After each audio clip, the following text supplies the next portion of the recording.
Court of the Rings recap August 11th. Court started off the stream by talking about Update 37, the next big content update coming to LOTRO, and he said that this update is coming soon, not next week, but probably after that week. So the expected date for the Update 37 release should be around August 22nd. So a little bit under 2 weeks until we get Update 37. And of course, Update 37 has a lot of content in it. The biggest one, of course, being the stat crunch, getting all these smaller numbers.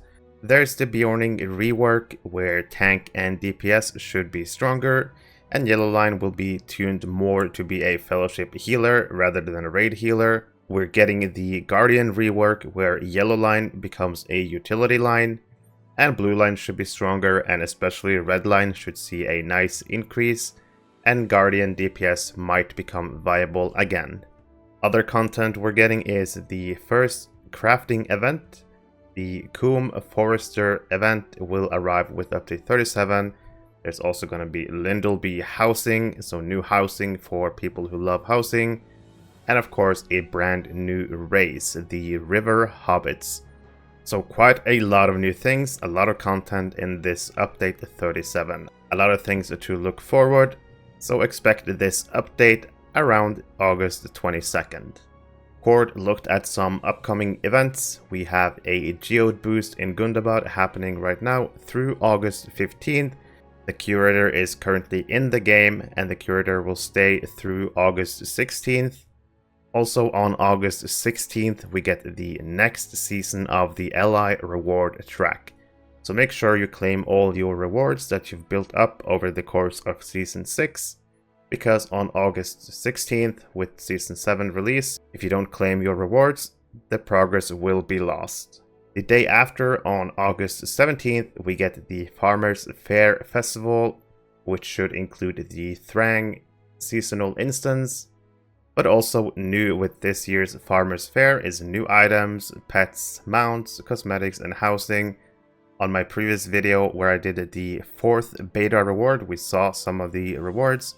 So there's definitely some nice items you can pick up with this year's Farmers Fair.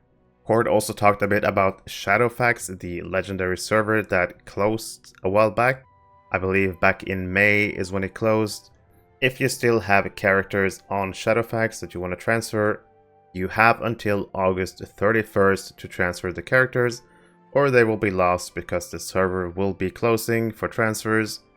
So make sure to transfer any characters from Shadowfax that you want to keep before August 31st.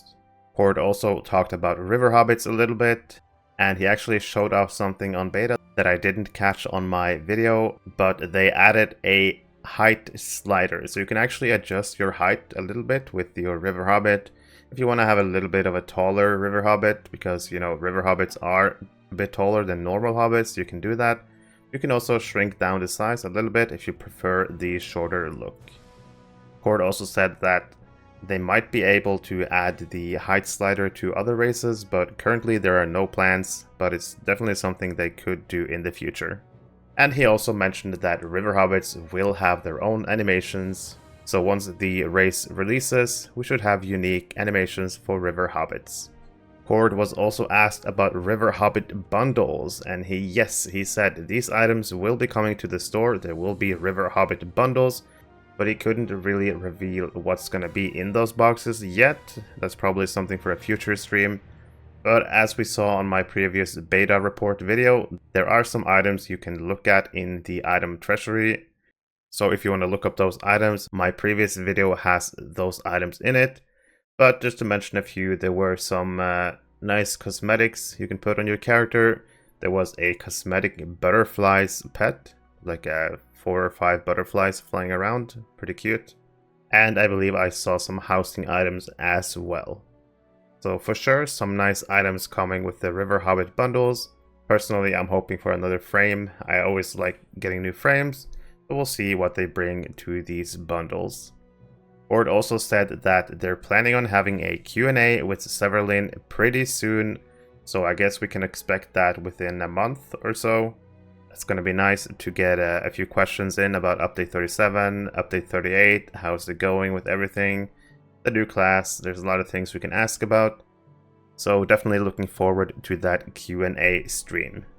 Cord also talked about casual strolls with Scenario next Wednesday, 2 PM Eastern Time.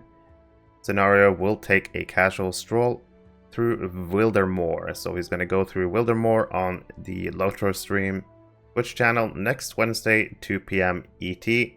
And Cord also said that in September, we might get some casual strolls through Umbar or any like new zones that are coming. So those will probably be really exciting. So in September, we might see some of the first signs of the new landscape coming with the new expansion. So stay tuned for news on that. He also mentioned that next Friday, 4 PM Eastern, Scenario will be attending a Q&A about housing, and I forget the name, but it's one of the bigger housing discords. They will be doing a Q&A with Scenario, so if you want to check that out, it's Friday, 4 PM Eastern. And just finally, Cord was asked about a UI update, and he said that we should not be expecting a extensive UI update before the end of the year. Hey! Hey you! Yeah, you! What do you want? You enjoy my content and you want to support me? Fine, I'll show you how you can do it. I would really appreciate if you like the video and subscribe to my channel. You can also support me through my Ko-fi homepage. If you're playing or looking to play Lord of the Rings online, there is one place you need to be. The Ghyniverse is a Discord server created for the community of the players of Lord of the Rings Online. The server is getting close to 7,000 members, and in this server you'll find tons of helpful information. There's monthly giveaways, easy access to patch notes, you can keep up with my YouTube videos, my streams. If you're a streamer, you can ask for the streamer role and you can announce your streams in the other stream channel. There are discussion channels for pretty much everything, every class, monster players. But the best thing about this server is probably the Gearing Resources tab, where you can find anything from trait lines for every class, every build. There are stat goals, where you can find out what stats you should aim for on your characters. Really helpful information about drop rates from instances, as well as screenshot from all the new loot that appears in the game. If you enjoy LOTRO, you should definitely consider joining this server, and hopefully I'll see you in Middle-earth.